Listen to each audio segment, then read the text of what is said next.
Irmãos, vamos abrir as nossas Bíblias na primeira carta de Pedro, capítulo 3. Então abra aí, por favor, a sua Bíblia, 1 de Pedro, capítulo 3.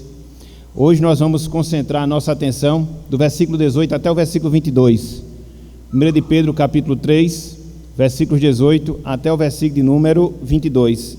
Diz o seguinte: pois também Cristo morreu uma única vez pelos pecados, o justo pelos injustos, para conduzir-vos a Deus, morto sim na carne, mas vivificado no Espírito, no qual também foi e pregou aos espíritos em prisão, os quais, noutro tempo, foram desobedientes, quando a longanimidade de Deus aguardava nos dias de Noé, enquanto se preparava a arca, na qual poucos, a saber, 8 pessoas, foram salvos através da água, a qual, figurando o batismo, agora também vos salva, não sendo a remoção da imundície da carne, mas a indagação de uma boa consciência para com Deus, por meio da ressurreição de Jesus Cristo, o qual, depois de ir para o céu, está à destra de Deus, ficando-lhe subordinados anjos e potestades e poderes. Até aqui, até o versículo 22, que o Senhor nos abençoe e que Ele aplique a sua santa palavra em nossos corações. Amém. Meus irmãos, meus amigos, o estudo da pessoa, o estudo da obra de Cristo, nos leva a considerar aquilo que nós chamamos de estágios pelos quais passou o nosso Redentor, pelos quais passou o nosso Salvador. Repetindo, o estudo da pessoa, o estudo da obra de Cristo Jesus, nos leva a considerar os estágios pelos quais o nosso Salvador, o nosso Redentor passou. Nessa consideração, irmãos, amigos, nós vemos pelo menos 2 grandes instantes, nós vemos pelo menos 2 grandes momentos que marcam a existência de Cristo. O primeiro momento, ou o primeiro estado, é o que nós chamamos de estado de humilhação. O segundo momento, ou o segundo estado, é aquilo que nós chamamos de estado de exaltação. Então, estudar sobre Cristo automaticamente nos leva a considerar os estágios do nosso Salvador. E quais são? O seu estado de humilhação, o seu estado de exaltação. E a compreensão aprofundada dessas verdades nos leva a ter uma compreensão mais acurada da nossa salvação e da realidade, não só presente, mas também futura, que nós temos em Cristo Jesus, que nós temos em relação ao nosso Salvador. Cristo, meus irmãos, meus amigos, Ele iniciou o seu estado, que nós chamamos de estado de humilhação, quando Ele se encarnou, conforme nós encontramos nos Evangelhos. Isso se deu, no seu sentido mais direto, isso se deu, no seu sentido mais prático, quando Cristo se tornou semelhante a homens, com as suas fraquezas, com as suas limitações, exceto no pecado, exceto nas transgressões. Essa condição humilhante de Cristo, que se deu na sua encarnação, fez com que ele convivesse com os pecadores, posteriormente fosse preso, sofresse, morresse e inclusive fosse sepultado, conforme nós também temos nos Evangelhos. Contudo, Cristo não só experimentou isso que nós chamamos de estado de humilhação, Cristo também, ele experimenta agora aquilo que nós chamamos de estado de exaltação. Esse momento na existência eterna de Cristo iniciou na manhã de domingo, quando ele ressurgiu dos mortos. Mas não só isso, se seguiu com a sua ascensão aos céus. Mas não só isso, deu prosseguimento com a sua entronização à direita de Deus, à direita do Pai, e vai ser consumado quando ele retornar em glória, para poder buscar a sua igreja aqui na terra. Resumidamente, É isso que nós chamamos de estado de exaltação de Cristo. E é interessante, meus irmãos, meus amigos, que é acerca desses dois estados de Cristo, tanto o seu estado de humilhação, como também o seu estado de exaltação, que Pedro, inspirado por Deus, ele trata nesse trecho, ele trata nessa passagem que nós acabamos de ler, que nós acabamos de analisar. Aqui, conforme nós já vimos em sermões anteriores, Pedro, ele está falando do sofrimento injusto pelo qual passa o cristão, quando ele vive uma vida de temor, quando ele vive uma vida de piedade, quando ele vive uma vida de fidelidade a Deus. E dentro dessa passagem específica que nós iremos considerar, Pedro, ele traz o exemplo perfeito de Cristo. Pedro, ele traz o exemplo perfeito do nosso Salvador, não só do seu sofrimento, mas também da sua glorificação. Não só da sua dor, mas também da sua exaltação. Então, ao tratar sobre os sofrimentos que um cristão passa aqui na terra, ao considerar as dores que muitas vezes nós vivenciamos ao longo da nossa caminhada cristã, Pedro, ele traz o exemplo concreto, Pedro, ele traz o exemplo perfeito de Cristo, mostrando que também ele sofreu. Contudo, a sua vida não se restringiu ao sofrimento, mas se estendeu também à sua glorificação, à sua exaltação. E ao tratar acerca disso, e ao tratar acerca desse assunto, Pedro, meus irmãos, meus amigos, ele pretende consolar. Pedro, meus irmãos e amigos, ele pretende estimular os cristãos sofredores a perseverarem no caminho do Senhor, a perseverarem no caminho de Deus, não obstante as dificuldades, olhando para Cristo, o padrão perfeito de sofrimento e de glorificação. Assim, meus irmãos, assim, meus amigos, nessa noite de hoje, com base aqui nesse trecho, com base aqui nessa passagem, eu queria que nós considerássemos, eu queria que nós pensássemos no seguinte tema: o sofrimento glorioso de Cristo. O sofrimento glorioso de Cristo.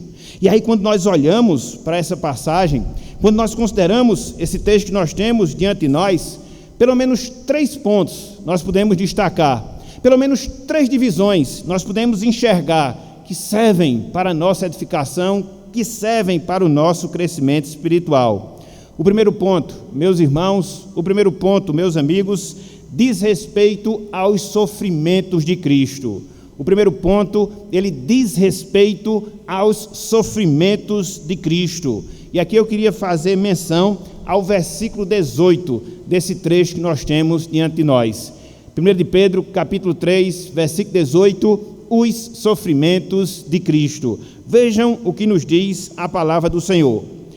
Pois também Cristo morreu uma única vez pelos pecados, o justo pelos injustos, para conduzir-vos a Deus, morto sim na carne, mas vivificado no Espírito. O que é que nós temos aqui, irmãos? O que é que nós temos aqui, meus amigos, nessa passagem? Nós temos a descrição que Pedro, ele faz, inspirado por Deus, dos sofrimentos que Cristo experimentou, que culminaram na sua morte e morte de cruz. Repetindo, aqui nós temos a descrição que Pedro faz dos sofrimentos pelos quais Cristo passou e que culminaram na sua morte, não qualquer morte, mas na sua morte de cruz. Vale lembrar aqui nesse momento que Pedro, ele está chamando a atenção dos sofrimentos vividos por Cristo aos seus leitores, que também sofriam por causa da palavra, que também sofriam por causa do Evangelho. É por isso que o versículo 18, ele inicia com essa expressão, pois também. Se vocês se lembrarem do último sermão de domingo passado que nós fizemos, a gente trabalhou quais sofrimentos? Os nossos sofrimentos como cristãos, os nossos sofrimentos como servos e servas do Senhor. Aí nós chegamos aqui no versículo 18 e aí vemos Pedro dizendo, pois também. Então ele está conectando os nossos sofrimentos nos sofrimentos de Cristo, fazendo com que os sofrimentos de Cristo, eles sirvam de base, eles sirvam de parâmetro para nós entendermos o nosso sofrimento e assim nos consolarmos com essa realidade. Mas aí nós falamos agora há pouco, que nesse trecho aqui do versículo 18, nós encontramos uma descrição pormenorizada dos sofrimentos de Cristo que culminaram e culminaram na sua morte. E aí, quando nós analisamos essa passagem, nós podemos observar algumas marcas, nós podemos observar algumas características da morte de Cristo, que foi o ápice do seu sofrimento aqui na terra. Em primeiro lugar, a morte de Cristo, meus irmãos, em primeiro lugar, a morte de Cristo, meus amigos, ela foi uma morte eficaz. A morte de Cristo, ela foi uma morte eficaz. É por isso que Pedro diz: Cristo morreu uma única vez pelos pecados. Cristo morreu uma única vez pelos pecados. O sacrifício de Cristo em favor dos pecados do seu povo foi único, meus irmãos. Foi ímpar, meus amigos, sem a necessidade que ele viesse a se repetir. É justamente isso que Pedro ele está dizendo aqui. O sacrifício de Cristo, que culminou na sua morte, foi um sacrifício único. Não há mais a necessidade deles serem repetidos. Não. Diferentemente do que acontecia, por exemplo, no Antigo Testamento, onde pelo menos 2 sacrifícios diários eles eram feitos para que o povo tivesse os seus pecados apagados. Cristo, através da sua obra, Cristo, através do seu sofrimento, Cristo, através da sua morte, fez o sacrifício único e de uma vez por todas, para poder assim cobrir o preço dos nossos pecados, das nossas transgressões. Aquilo, meus irmãos, aquilo, minhas irmãs, que nos separava de Deus, que nos separava do Senhor, ou seja, os nossos pecados, aquilo que nos tornava passíveis de receber a ira, de receber a condenação, de receber a justiça divina, foi solucionado, foi resolvido, foi remediado uma única vez por Cristo lá na cruz do Calvário. Louvado seja Deus, louvado seja o Senhor. Contudo, Pedro, ele não para por aqui. Em primeiro lugar, ele mostra que o sacrifício de Cristo, resultado dos seus sofrimentos e morte, foi um sacrifício único, foi um sacrifício eficaz. Mas não só isso. Os sacrifícios ou os sofrimentos de Cristo que culminaram na sua morte também foram sofrimentos substitutivos. A morte de Cristo foi uma morte substitutiva ou vicária, se assim nós queremos dizer, se assim nós queremos falar. É por isso que, ainda no versículo 18, Pedro ele fala: o justo pelos injustos. O justo pelos injustos. O que foi que houve lá no Calvário? O que foi que houve lá na cruz? Houve uma troca. Houve uma substituição, vamos assim dizer. Aquele que era justo, que ninguém poderia apontar algum tipo de pecado, que ninguém poderia apontar algum tipo de transgressão, tanto é que o próprio Cristo disse que ninguém o convenceria do seu pecado. Ele foi crucificado, ele sofreu, ele morreu no lugar dos injustos, no lugar dos pecadores, no lugar dos transgressores, no lugar dos desobedientes e desobedientes a Deus. Então, esse foi o sacrifício de Cristo, foi uma troca. Esse foi o sacrifício de Cristo, foi uma substituição. Ele se colocou no lugar dos pecadores. Não obstante não ter pecado, ele se fez pecador, recebeu a punição dos nossos pecados, para que assim nós pudéssemos experimentar da sua salvação. Não haveria, meus irmãos, não haveria, minhas irmãs, uma outra forma, uma outra maneira, pelo menos dentro da concepção humana e dentro daquilo que Deus havia determinado, para que esse problema ele pudesse ser solucionado. Até porque a Bíblia diz que sem derramamento de sangue não há remissão de pecados. Então, o sangue que nós deveríamos verter pelos nossos pecados, e mesmo assim nós não poderíamos cancelá-lo, Cristo, ele assumiu o nosso lugar, ele derramou em nosso lugar, para que hoje eu, você, todos nós, irmãos e irmãs, pudéssemos experimentar da sua salvação. Então, a morte de Cristo, ela foi eficaz. Então, a morte de Cristo, ela foi substitutiva ou vicária. Mas não só isso, a morte de Cristo, ela também foi reconciliadora. A morte de Cristo, ela também foi reconciliadora. Pedro, ele segue, para conduzir-vos a Deus. Para conduzir-vos a Deus. O propósito do sacrifício de Cristo foi levar um povo à presença de Deus. Eu queria chamar a atenção para o significado da palavra conduzir, que nós encontramos aqui no versículo 18. Literalmente falando, meus irmãos, meus amigos, ela significa introduzir. E é interessante porque ela descrevia, nos tempos do apóstolo Pedro, a função de um assistente do rei, que era responsável por introduzir as pessoas na presença desse rei, e assim elas poderem ter acesso a esse rei. Então, Pedro pega essa palavra e dá uma conotação espiritual, mostrando que foi justamente isso que Cristo fez. Ele foi o nosso assistente. Ele foi, na verdade, o assistente de Deus, que nos conduziu à sua presença, que nos deu a possibilidade de termos acesso a Ele, para que assim nós pudéssemos desfrutar da sua comunhão. Veja como é importante essas verdades. Veja como é importante isso que a palavra de Deus, ela nos ensina. Porque Cristo, através do seu sacrifício, porque Cristo, através dos seus sofrimentos, porque Cristo, através da sua morte, ele derrubou a parede que nos impedia de desfrutarmos da presença de Deus.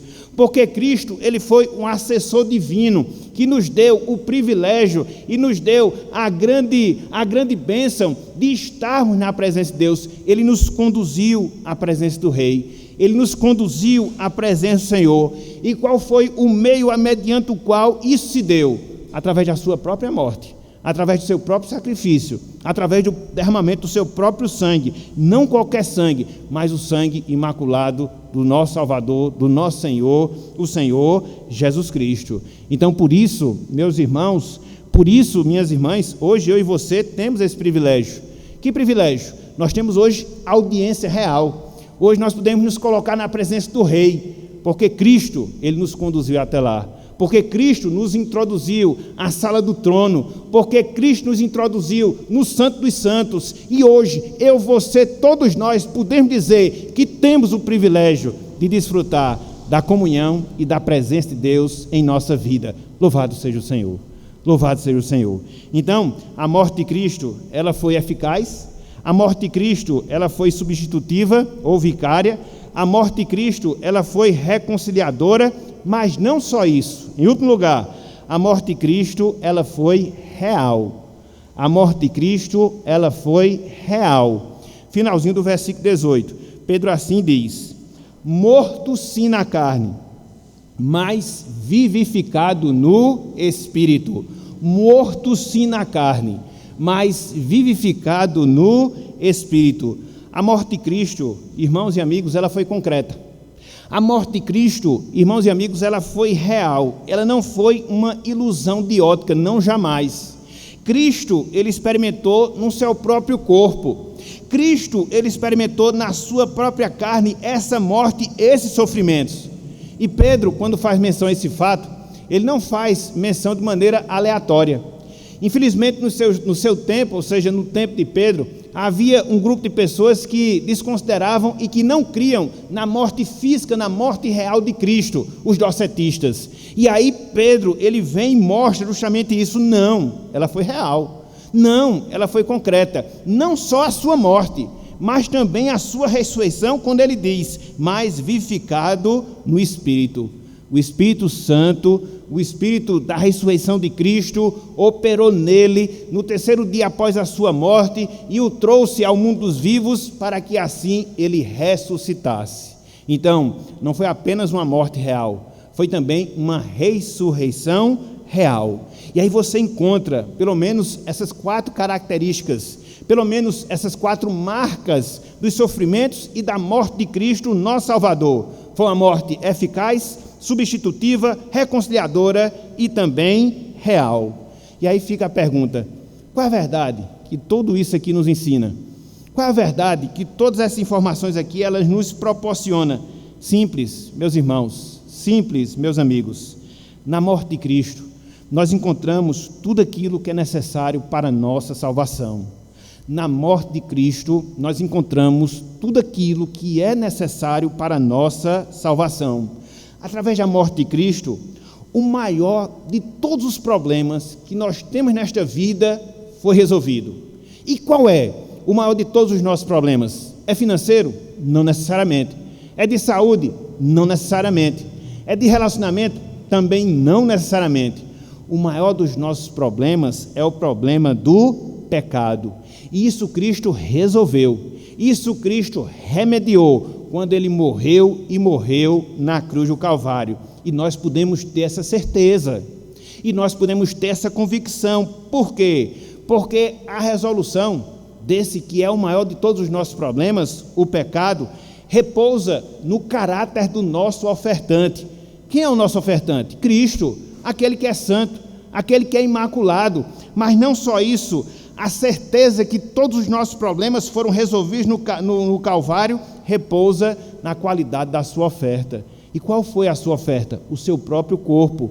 Qual foi a sua oferta? A sua própria vida. Então, podemos ter essa certeza.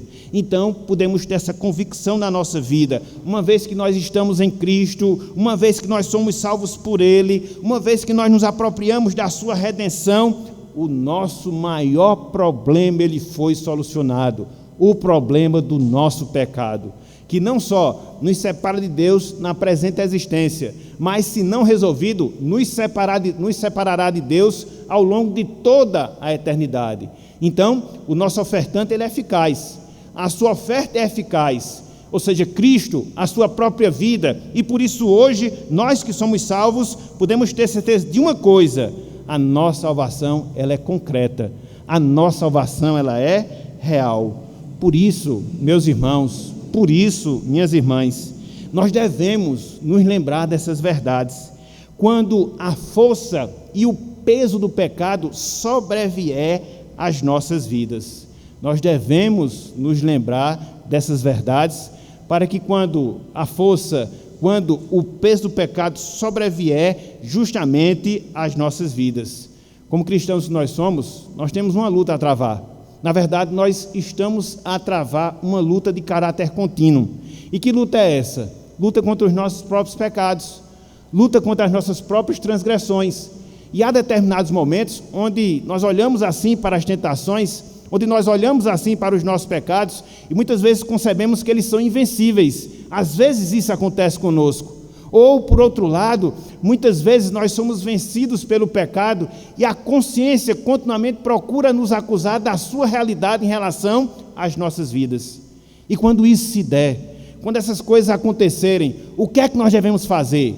Devemos olhar para o Calvário, devemos olhar para a cruz de Cristo, devemos olhar para o seu sacrifício, que foi eficaz, que foi substitutivo, que foi reconciliador, que foi real, e termos a convicção de que o problema do pecado na nossa vida foi resolvido em Cristo Jesus.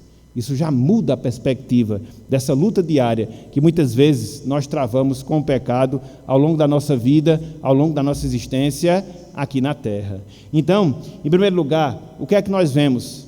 Então, em primeiro lugar, o que é que nós encontramos? Os sofrimentos de Cristo, os sofrimentos do nosso Salvador, que culminaram na sua morte, que foi uma morte eficaz, que foi uma morte substitutiva, que foi uma morte reconciliadora, que foi uma morte real e que solucionou o nosso problema do pecado.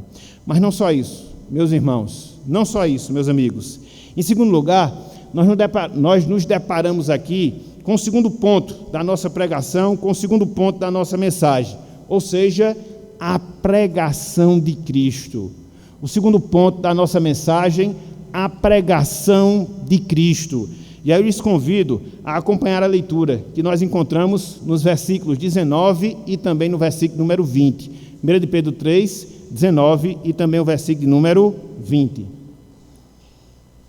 Diz o seguinte a palavra do Senhor: no qual também, no Espírito que vivificou Cristo, conforme nós vimos no final do versículo 18, no qual também foi e pregou aos espíritos em prisão, os quais, noutro tempo, foram desobedientes, quando a longanimidade de Deus aguardava nos dias de Noé, enquanto se preparava a arca, na qual poucos, a saber, 8 pessoas, foram salvos através da água. O que é que nós temos aqui nesse trecho? O que é que nós temos aqui nessa passagem? Pedro, meus irmãos, Pedro, meus amigos, mostrando a proclamação feita por Cristo do Evangelho já desde os tempos de Noé. Repetindo, aqui nós encontramos Pedro nos ensinando acerca da proclamação que Cristo fez do Evangelho desde os tempos de Noé, antes de ocorrer o dilúvio, conforme nós temos lá no Antigo Testamento. É importante aqui nós destacarmos, irmãos e amigos, que nós temos, se não há, uma das passagens mais difíceis nas Escrituras Sagradas, na Palavra de Deus. Se não for a passagem mais difícil, é com toda certeza uma das passagens mais difíceis que nós temos por todas as Escrituras Sagradas. Só para a gente ter uma noção, Lutero assim se expressou em relação a esse texto que nós temos diante de nós. Considere as palavras de Lutero há alguns anos. Abro aspas. Ele diz o seguinte: uma passagem maravilhosa, mas obscura, provavelmente a mais difícil do Novo Testamento, de forma que eu não sei ao certo o que Pedro quis dizer. Interessante, né? Ajudou muito essas palavras de Lutero, mas ele foi real. Eu vou repetir: uma passagem maravilhosa, mas obscura, provavelmente a mais difícil de todo o Novo Testamento, de forma que eu não sei ao certo o que Pedro quis dizer. Por isso, meus irmãos, meus amigos, posteriormente, a gente vai fazer uma live, e aí a gente vai trabalhar de maneira mais detalhada essa passagem, porque eu precisaria pelo menos de mais 90 minutos para poder trabalhar aqui esse trecho. Como eu não vou ter esse tempo agora, eu vou dar uma visão geral e posteriormente, se Deus assim permitir, a gente vai fazer essa live e aí vai esmiuçar com detalhes aqui essa passagem que nós temos diante de nós. E o que é que ela trata? No seu sentido mais genérico. De que é que ela trata no seu sentido mais geral? Aquilo que nós acabamos de dizer, aquilo que nós acabamos de falar. Ela trata de um momento que antecedeu a encarnação de Cristo, quando ele, Cristo, antes de se encarnar, através do seu Espírito, fez um anúncio mediante o ministério de Noé àquelas pessoas que viviam no seu tempo, aos contemporâneos de Noé. Então, isso fica muito claro quando nós observamos aquilo que encontramos no final do versículo 18 e início do versículo 19. O mesmo Espírito, o Espírito de Cristo, o mesmo Espírito, o Espírito Santo que ressuscitou Cristo, foi nesse Espírito que Noé fez a proclamação. Foi nesse Espírito que Noé fez o anúncio da palavra do Senhor. É interessante que o significado dessa palavra pregar, que nós temos aqui diante de nós, significa literalmente uma proclamação pública. É a tarefa de um arauto, que no seu sentido público anuncia, no seu sentido público ele declara a verdade de Deus, e foi isso que Cristo fez através de Noé. Foi isso que o Espírito de Cristo fez através do seu servo lá no passado. E aí, sem entrar nesse detalhe agora, porque nós vamos fazer isso depois, mas só para a gente vislumbrar melhor essa realidade, eu queria chamar a atenção, pelo menos 2 textos que nós encontramos nos escritos de Pedro. O primeiro deles, volte um pouco, 1 de Pedro, capítulo 1, versículos 10 e 11. O que é que nós temos aqui nessa passagem? Nós temos a realidade que os profetas no Antigo Testamento, eles falaram movidos pelo Espírito de Cristo. Os profetas no Antigo Testamento, incluindo Noé, eles falaram movidos pelo Espírito de Cristo. Olhem só, 1 de Pedro 1, 10 e também o versículo número 11. Olhem só, foi a respeito desta salvação que os profetas indagaram e inquiriram, os quais profetizaram acerca da graça a vós outros destinada. Veja agora, investigando atentamente qual a ocasião ou quais as circunstâncias oportunas, veja, indicadas pelo Espírito de Cristo, que neles estava, ao dar de antemão testemunho sobre os sofrimentos referentes a Cristo e sobre as glórias que os seguiriam. Então veja que os profetas no Antigo Testamento, eles falaram movidos pelo Espírito de Cristo. Cristo falando antes da sua encarnação. E aí quando você vai um pouco mais adiante para a segunda carta de Pedro, capítulo 2, versículos 4 e 5, você vai ver que Noé, ele foi um pregador da justiça, mediante o Espírito de Cristo. Isso aqui é só uma introdução do estudo mais acurado que a gente vai fazer aqui nessa passagem. 2 de Pedro, capítulo 2, versículos 4 e 5. Veja, 2 de Pedro 2, 4 e 5. Diz o seguinte: ora, se Deus não poupou anjos quando pecaram, antes precipitando-os no inferno, os entregou a abismos de trevas, reservando-os para o juízo. Veja, verso 5. E não poupou o mundo antigo, mas preservou a Noé. Quem era Noé? Pregador da justiça. E mais 7 pessoas, quando fez vir o dilúvio sobre o mundo de ímpios. Então, quando você conecta essas duas passagens, a anterior com a presente passagem, qual é a conclusão? De fato, Cristo pregou no Antigo Testamento. O seu Espírito anunciou a palavra, movendo os profetas, dos quais Noé era um deles. Assim, meus irmãos, assim, meus amigos, Cristo pregou através de Noé, mostrando, como ele diz aqui, a longanimidade de Deus. O texto de Gênesis é claro em nos mostrar que o período da construção da arca durou 120 anos.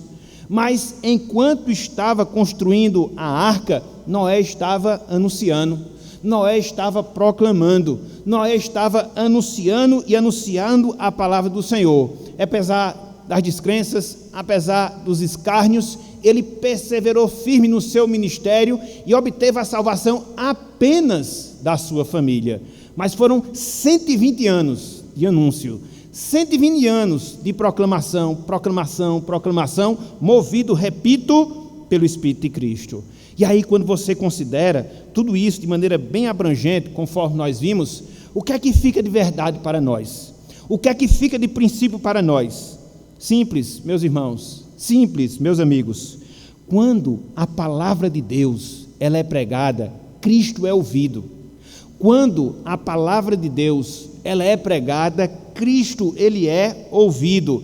Isso aconteceu quando o próprio Cristo esteve aqui entre nós, exercendo o seu ministério, proclamando a palavra do Senhor, mas também aconteceu mesmo antes da sua vinda, quando o seu Espírito estava nos seus anunciadores, nos profetas de Deus no Antigo Testamento. Então, essa era a realidade. E essa é a realidade que ainda se faz presente no maior privilégio hoje, meus irmãos, hoje, minhas irmãs. Por quê? Porque depois do Pentecostes, o Espírito de Cristo desceu a cada um de nós. Ele está em todos nós. E através da proclamação da palavra, Cristo está anunciando o seu evangelho, Cristo está anunciando a sua palavra. Por isso, meus irmãos, por isso, minhas irmãs, nós devemos considerar a grande bênção, nós devemos considerar o grande privilégio que nós temos de que somos boca de Cristo aqui na terra. Nós somos boca de Cristo aqui na terra. Se o Espírito de Cristo está em nós, se o Espírito Santo está em nós, nós somos arautos, nós somos proclamadores de Cristo, independente da incredulidade, independente da carnalidade, independente da indiferença que as pessoas possam apresentar do Evangelho. Mas esse é o benefício que Deus nos outorgou, meus irmãos, minhas irmãs. Somos sua boca, somos seus anunciadores, somos seus pregadores. Se Noé foi lá no Antigo Testamento, muito mais nós somos em nossos dias. Por isso, nós devemos aproveitar esse privilégio. Por isso, nós devemos aproveitar essa grande bênção que Deus ele confere a cada um de nós. Falar da palavra de Cristo, fazer Cristo ser ouvido da parte das pessoas, através do anúncio que nós fazemos do seu evangelho e da sua salvação. Essa é uma responsabilidade deleitosa que Deus nos proporcionou em Cristo e em Cristo Jesus. Então, no primeiro momento, o que é que você vê aqui nessa passagem? Os sofrimentos de Cristo. No segundo momento, o que é que você observa? Pelo menos no sentido mais generalizado, o anúncio de Cristo, a pregação de Cristo. Mas não só isso, também nessa passagem, em terceiro lugar, nós encontramos a exaltação de Cristo. Em terceiro lugar, nós também encontramos nessa passagem a exaltação de Cristo. Vejam aí, finalzinho do versículo 21 e também todo o versículo 22. Lembrando que o que veio antes, que a gente não viu, a gente vai ver depois. Veja o que diz aqui a palavra do Senhor. Parte final do versículo 21, todo o versículo 22. Diz o seguinte: por meio da ressurreição de Jesus Cristo, o qual, Jesus Cristo, depois de ir para o céu, está à destra de Deus, ficando-lhe subordinados anjos e potestades e poderes. Aqui, nesse trecho que nós acabamos de ler, nós vemos Pedro mencionando 3 momentos do estado de exaltação de Cristo. Nós vemos Pedro mencionando 3 momentos do estado de exaltação de Cristo. Ele fala da ressurreição de Cristo, ele fala da ascensão de Cristo, ele fala da entronização de Cristo. Estão lembrados da introdução que nós demos? Então, isso fecha com aquilo que nós falamos anteriormente. A exaltação de Cristo, pelo menos, é composta de 4 momentos, dos quais 3 são mencionados aqui: a sua ressurreição, a sua ascensão e também a sua entronização à direita de Deus. E é interessante, meus irmãos, é interessante, meus amigos, porque quando nós consideramos cada um desses aspectos, nós aprendemos muito, mas muito mesmo, sobretudo com implicações em relação à nossa salvação. Por exemplo, Pedro diz aqui que Cristo, ele ressurgiu. Tanto é que ele fala, por meio da ressurreição de Jesus Cristo. Cristo ressurgiu ao 3º dia dos mortos, como uma publicação de que Deus havia aceito o sacrifício que ele havia feito pelos nossos pecados. Muitas vezes a gente tem uma visão um tanto quanto limitada da ressurreição, mas quando Cristo ressuscitou, ele ressuscitou para a nossa justificação. Foi a declaração de que Deus aceitou seu sacrifício, foi a declaração que Deus aceitou a sua morte, e hoje, meus irmãos, minhas irmãs, nós temos perdão pleno e completo de todos os nossos pecados. É por isso que Pedro faz menção da ressurreição, mas não só da ressurreição. Pedro, ele também faz menção da ascensão de Jesus. 50 dias após a sua ressurreição, Cristo, ele ascendeu aos céus. Ele terminou a obra que ele tinha para realizar aqui na terra e passou agora a dar continuidade ao seu trabalho aonde? Nos céus. Dentre vários trabalhos que a gente pode mencionar que Cristo está a realizar, está um que é fundamental para as nossas vidas. Cristo, ele foi aos céus para nos preparar lugar. Não foi isso que ele falou lá em João? Eu vou preparar lugar para vocês. Então, a sua ascensão, dentre várias coisas, possibilita essa realidade. Cristo, ele foi, Cristo, ele providenciará lugar para nós, e quando esses lugares estiverem providenciados, ele retornará para que nós possamos estar na sua presença. Mas não só a ressurreição, não só a ascensão, Pedro também fala aqui da entronização. É por isso que ele diz, está à destra de Deus. Hoje, meus irmãos, hoje, meus amigos, com a sua entronização, Cristo, ele ocupa posição de domínio.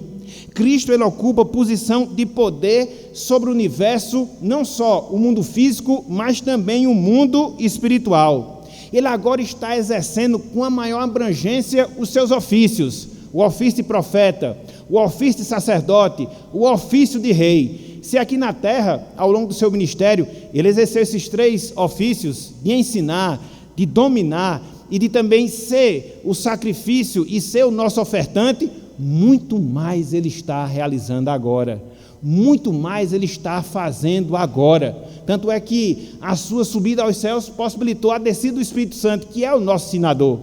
Tanto é que agora ele é o nosso sumo sacerdote que está intercedendo à direita de Deus em nosso favor. Tanto é que ele agora está reinando sobre todas as hostes, quer sejam as hostes do bem, quer sejam as hostes do mal. Cristo exerce o domínio completo, e isso é permitido justamente por causa da sua entronização. E por causa de tudo isso, ele, Cristo, recebeu a maior honra. Ele, Cristo, recebeu a maior glória que alguém pode receber. É por isso que Pedro, ele completa: ficando-lhe subordinados anjos e potestades e poderes. Aqui Pedro, ele está fazendo menção dos anjos, tanto os anjos bons como também os anjos maus. Todos eles estão sujeitos, todos eles estão debaixo do domínio de Jesus Cristo. A sua ressurreição, a sua ascensão, consequentemente a sua entronização permite isso, de sorte que não existe nenhum outro nome dado entre os homens pelo qual importa que nós sejamos salvos, somente o nome de Cristo. Ele é o Senhor, Ele é o Rei, Ele exerce o domínio sobre tudo e sobre todos, e não há, meus irmãos, não há, meus amigos, ninguém semelhante a Jesus Cristo, e Ele é o nosso Salvador, e Ele é o nosso Salvador. Então, diante de um Salvador como esse, irmãos e amigos, diante de um Salvador como esse, nós temos fonte para consolo em relação às nossas vidas.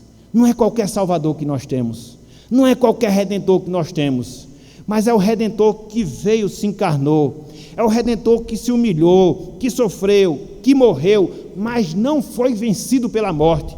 Ele ressuscitou, Ele ascendeu aos céus, e agora Ele está à direita de Deus Pai Todo-Poderoso. Esse é o Salvador dos crentes, esse é o Salvador dos fiéis, esse é o Salvador dos santos aqui na terra. Portanto, meus irmãos, portanto, minhas irmãs, nós devemos confortar, nós devemos consolar os nossos corações nesse Salvador. Nós temos lutas aqui nessa vida, com certeza, mas ao lado dessas lutas, nós temos um Rei vitorioso que vence as nossas batalhas. Nós temos dúvidas aqui nessa vida, com toda a convicção, mas nós temos o Salvador, que é o ensinador e que nos mandou o seu Espírito para nos conduzir a toda a verdade. Nós temos muitas vezes temor em relação aos nossos pecados, sim temos, mas também nós temos um Salvador que nos purifica de todo o pecado e que intercede à direita de Deus em nosso favor. Aí eu lhes pergunto, de quem mais nós precisamos? De quem mais nós precisamos? Se nós temos um Salvador que é profeta e nos conduz no caminho da verdade, se nós temos um Salvador que é sacerdote, nos purifica e intercede por nós continuamente à direita de Pai, se nós temos um Salvador que é Rei, domina sobre tudo e sobre todos, de quem mais nós precisamos? Ninguém, ninguém, ninguém. É por isso que em Cristo nós temos ampla suficiência, em Cristo nós temos ampla satisfação, e nós só carecemos desse Salvador para de fato suprir todas as necessidades que nós temos ao longo da nossa vida. Portanto, meus irmãos, portanto, minhas irmãs, recorramos a esse Salvador, que possamos desfrutar da sua presença, que possamos buscar da sua comunhão, porque Ele é o Salvador inigualável. Ele é Rei, Ele é sacerdote, Ele é profeta, Ele é tudo em todos para a glória do Pai. Essa é a realidade que faz parte da nossa vida. Então, nós temos aqui o quê? Nós temos, em primeiro lugar, os sofrimentos de Cristo. Depois, nós temos o quê? A pregação de Cristo. Depois, nós temos o quê? A exaltação de Cristo. Alguns estados do nosso Salvador, alguns estados do nosso Redentor. Ele se humilhou? Sim, se humilhou, morrendo a morte mais vergonhosa que alguém poderia morrer. Contudo, a sua morte foi eficaz. Contudo, a sua morte foi substitutiva. Contudo, a sua morte foi reconciliatória. Contudo, a sua morte foi real. E antes mesmo dele vir aqui à terra, no seu espírito, ele pregou a sua palavra, já salvando as pessoas como salvou Noé e a sua família. E aí, depois que veio a este mundo, depois que viveu, sofreu, morreu, quem é Salvador? É o Salvador que recebe toda a honra. É o Salvador que recebe toda a glória, é o Salvador que venceu a morte, é o Salvador que subiu aos céus, é o Salvador que hoje está à direita de Deus. Então, Cristo se humilhou para que posteriormente ele pudesse ser glorificado. A cruz antecede a glória, e é justamente esse mesmo roteiro, esse mesmo caminho pelo qual passou o nosso Salvador. E diante disso, o que é que mais nós podemos aprender? Diante disso, o que é que mais nós podemos absorver para as nossas vidas? Pelo menos mais duas últimas lições para nós, meus irmãos, meus amigos. Em primeiro lugar, irmãos e irmãs, tenhamos a Cristo como fonte de consolo e como alicerce da nossa esperança gloriosa. Tenhamos a Cristo como fonte de consolo e alicerce da nossa esperança gloriosa. Nós sofremos por causa de Cristo? Sim, essa é a nossa realidade aqui na terra. E quanto mais fiéis a Cristo, mais sofremos por causa de Cristo. Mas mesmo assim, nós não estamos desassistidos, porque esse Cristo, ele nos conforta.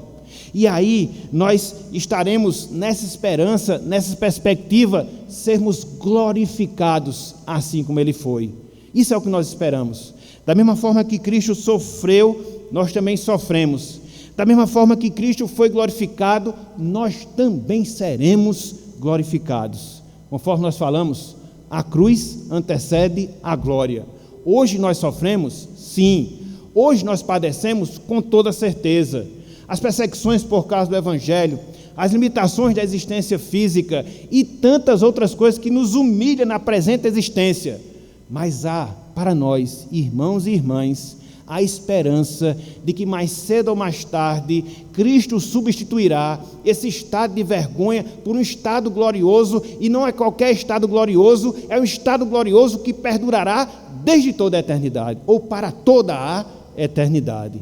Essa é a esperança que nós temos, esse é o consolo que inunda o nosso coração. A gente vai celebrar a Santa Ceia já, e vai ser um outro momento para que essa verdade ela possa ser relembrada para as nossas vidas ou para os nossos corações. Então, essa é a nossa realidade. Eu queria só ler um texto, bem rápido, Romanos capítulo 8, versículo 17, só para fechar aqui esse fato. Que fato? Sofremos com Cristo, mas também com Ele nós seremos glorificados. Olha só o que Paulo fala em Romanos capítulo 8, versículo 17.